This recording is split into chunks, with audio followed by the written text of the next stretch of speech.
The Xiaomi 14 Ultra is going to hit the global market in 3 days. But that has not stopped the company from releasing the device in China. The phone brings everything that we had hoped for and more. And if you have been looking for a powerful smartphone, then this is the phone that you should go for. The Xiaomi 14 Ultra brings a massive 1-inch sensor to the phone.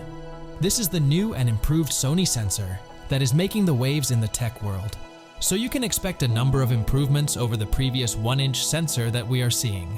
The Xiaomi 14 Ultra uses the legendary Sony LYT900 primary sensor. It is a 50 megapixel sensor with dual aperture that goes from f1.6 to f4.0. Xiaomi claims that the sensor is able to capture a whopping 136% more light, which is impressive to say the least.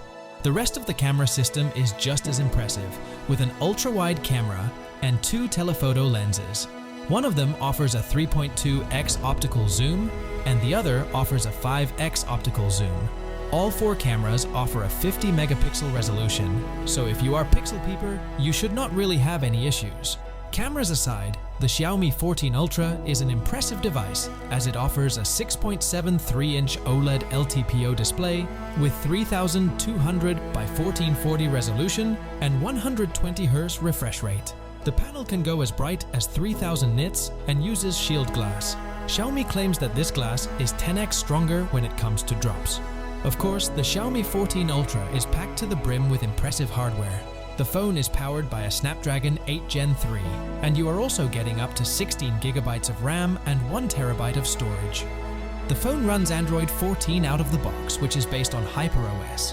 You are also getting a 5300 mAh battery with 90 watts wired and 80 watts wireless charging. The phone is available in the regular aluminum version, but there is also the Xiaomi 14 Ultra Titanium Special Edition, which also offers 2-way satellite communication. The phone is now available in China for the starting price of 6,499 Chinese yuan, and it will of course cost a pretty penny in the international market when it launches there in 3 days. That's it for today. Stay tuned for more updates by subscribing Bytes. Catch you in the next video.